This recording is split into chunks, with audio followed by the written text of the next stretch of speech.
वो कोई भ्रम है तो एक बार बॉडी देखो, जो इसने कभी मांस नहीं खाया, अंडा ने, क्योंकि संतों का आश्रित कोई ऐसा काम थोड़ी करेगा, तो जो हाँ और पूरा बल पूरा, और जैसे लोग कहते हैं ये नहीं बनेंगे तो ये भी दिखा दिया कर कैसे ये तो देखो इससे क्या है, इससे हमारी समाज को जो हम चिल्ला चिल्ला के कह रहे हैं कि आप मांस मत खाओ, मछली मत खाओ, तो कहते हैं हम बलहीन हो जाएंगे, तो इससे प्रमाण मिलेगा कि संयम और साधना से कैसा बल आता है। हम मांस खाने से आप मोटे हो सकते हो, चर्बी बढ़ सकती है, लेकिन अगर आप ब्रह्मचर्य से हो, अध्यात्म में चलते हो, पवित्र आचरण करते हो, तो आप अपने से डबल वजन वाले को पटक सकते हो।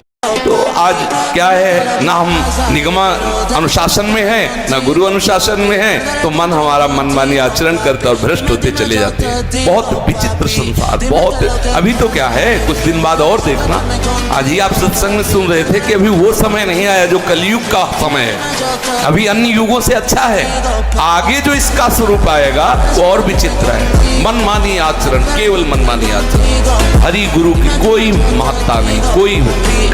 आप प्रयास कीजिए, सफलता उसके हाथ में।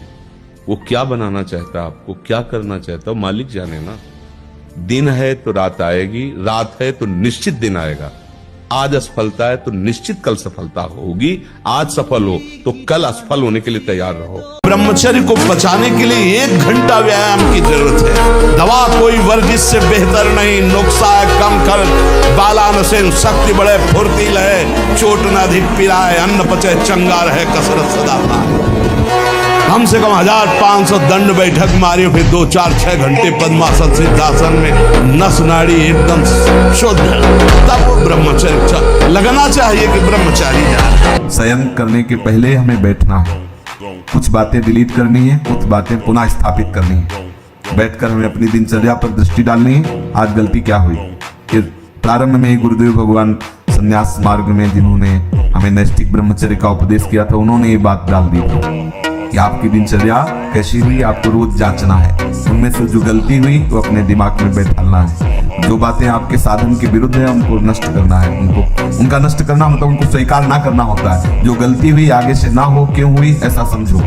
माता पिता भले कड़वा बोले, लेकिन जितना वो प्यार करते हैं ना हृदय से, दूसरा नहीं करेगा। चाहे जितना दुख हो, जब माँ ऐसे हृदय से लगा लेती ना, तो एक असीम आनंद मिलता है। देखो, माता पिता सबसे बड़े परमात्मा है हमारे, वो गुरु है, सबको मानना चाहिए।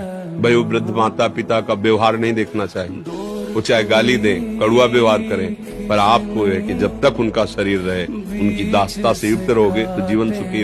हम वैसे भी कहते हैं, हर परिस्थिति में जब तक जिसका जिससे काम निकलता है, तब तक वो यार है, मित्र है, प्यार है, सब है। और जिस दिन काम लायक नहीं रहा तो न यार, न प्यार, न मित्र, न कोई संबंध नहीं। ये संसार बड़ा झूठा खेल वाला है। यहाँ स्वार्थ का सब प्रेम है, स्वार्थ हटा तो फिर कोई प्रेम नहीं करता। किसी भी स्थिति में भगवत विस्मरण ना हो, ये मुझे अभ्यास करना है। हम प्रसाद पाए तो एक एक कवल ध्यान पूर्वक पाए, जल्दी नहीं। पानी भी पिए तो एक एक घूंट जिसमें नाम मिला हुआ जा रहा है। हम वार्ता भी करें तो नाम का चिंतन करते हुए करें, एकदम फ्री वार्ता ना करें, जो आया उससे एकदम फ्लो में बोलते चले जा रहे हैं। हम बहुत सावधान होकर दृष्टि बचाएं, श्रवणेंद्रिय बचाएं, हमारा नाम स्मरण न छूटे।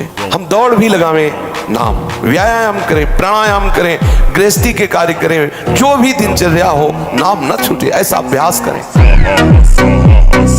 हाँ, ये जरूर कि नाम जप करते हुए किसी दूसरे को हल्का मत समझो, किसी को नीच मत समझो, अपने को अभिमान में मत लाओ। अच्छा आदमी में देखो, गंदा आदमी, बंद हो जाएगा भजन, क्योंकि सब में भगवान बैठे हुए हैं।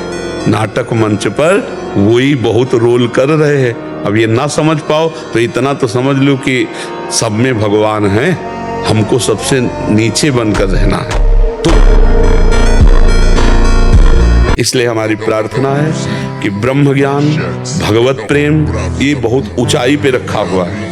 ये ऐसे नहीं है कि आप ऐसे तोड़ो खा लो, बहुत ऊंचाई पे है। उसके लिए आपको चरित्र पवित्र रखना पड़ेगा, नाम जप करना होगा, दूसरों का उपकार करना हो। ये देह मिली है, दूसरों का माता पिता परिवार ये तो अपने है ही है। गली चलते अगर किसी पशु पक्षी की भी सेवा करनी पड़े तो हम उसके लिए भी राजी रहे, तब जाकर हमारा हृदय पवित्र होगा। फिर हमको भगवान गुरुदेव की कृपा एक मतलब दिव्यता आने लगेगी। अपने लोग गंदे आचरणों में, गंदे दृश्यों में, गंदे चिंतन में, गंदे आहार में जीवन व्यतीत कर रहे हैं तो एक पशुता सी आती चली जा रही, राक्षसी बुद्धि आती चली जा रही। नौजवान जन है कैसे कैसे आचरणों में अपने को इंजेक्शन आदि नशे में करना, माताओं बहनों की तरफ कितना राक्षसी भाव रखना। देखो घटनाएं होती रहती ना, सुनते मतलब राक्षस है ना, राक्षस पूरा राक्षस है, मार ऐसे मारा ऐसे मारा ऐसे, और अपनी वासना की तो राक्षस है कि नहीं। आज हमारे समाज में आचरण की महत्ता कम होती चली जा रही, नहीं होती चली जा रही। संयम, पवित्रता, आचरण इनका बहुत बहुत ह्रास हो रहा है। आप शरीर पवित्र रख के देखो, 1 महीना जूठा मुंह मत रखना, शरीर पवित्र रखो और ब्रह्मचर्य रह के देखो, 1 महीने में आपको ऐसा लगेगा आप देवता हैं। तो भैया 11 वर्ष की अवस्था से घर से निकले थे भगवत कृपा से, और अभी आप जो अवस्था देख रहे हैं कुछ दिन की है। ये जो आप देख रहे हैं भीड़ भड़ाके सब माया का जो लीला विलास है भगवान का, कुछ दिन देख रहे हैं, पूरा जीवन हो गया जलते हुए। और इस जलन में जो आनंद मिला हम तुम्हें कैसे बताएं, उसी आनंद को आप श्रवण कर रहे हो। ऐसा ना समझे कि ये हम केवल बोल ही रहे हैं, इसको सहा नहीं गया पूरी जीवन।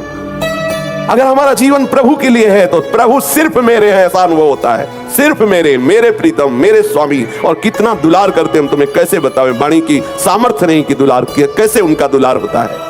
एक रस स्थिति पाने के लिए आप नित्य अभ्यास भजन का जो कर रहे हैं उसमें अंतराय क्यों आ गया, निरंतरता क्यों नहीं रही, नाम कैसे छूट गया, रूप का ध्यान कैसे छूट गया, ये काम का स्मरण कैसे आ गया, ये क्रोध क्यों आया, ये द्वेष की प्रवृत्ति क्यों आई, निंदा क्यों सुनाई दी। ये अपने को देखना है, आप उपासक हैं। एक एक सेकंड का हिसाब होगा, ध्यान रखना। चाहे शास्त्र विरुद्ध आचरण करोगे तो या शास्त्र अनुकूल आचरण करोगे तो, ऐसा ना समझो कि कोई देख नहीं रहा। हमारा दयालु प्रीतम तुम्हारे हृदय में बैठे तुम्हारी जलन को देख रहा है। तुम उसके लिए जल रहे हो, तुम उसके लिए सब सह रहे हो, सबका उपहास सह रहे हो, सबकी निंदा सह रहे हो, और नाना प्रकार के सांसारिक आकर्षणों का वेग सह रहे हो। केवल मन निश्चल राखे धनी धनी जननी तेरी रे, नरसिंह मेहता जी। इंद्रियों को वश में करो, नेत्र सबसे खतरनाक, इनको बहुत सावधान रखो, बहुत बहुत। ये चंचलता, नेत्रों की चंचलता। भगवत चर्चा हो रही तो हो सकता है शब्द ना सुन पाओ, लेकिन विषय चर्चा हो रही है तो आप 10-5 हाथ दूर हो गए तो भी श्रवणेंद्री पकड़ लेगी क्या बातें हो रही। निंदा, स्तुति, विषय चर्चा, इंद्रियों को शासन में रखो, इंद्रियों को वश में करो, क्योंकि ये ज्ञान विज्ञान का नाश करने वाले महापापी काम इन्हीं के वशीभूत होकर तुम्हें नष्ट करते। मार डाल इस पापी को, मार इस काम को नष्ट कर। तस्मात् तुम इंद्रियाण्यादौ नियम भरतर्षभ। ये महाभारत सबको लड़नी पड़ेगी, महाभारत सबको लड़नी पड़ेगी। अगर आपको अपने स्वराज्य सिंहासन पर बैठना है, मुक्त होना है, तो ये युद्ध स्वीकार करना पड़ेगा, ये चुनौती स्वीकार करनी पड़ेगी। भगवान कह रहे इंद्रियों को वश में कर, ज्ञान विज्ञान का नाश करने वाले इस महापापी काम को अवश्य बलपूर्वक मार।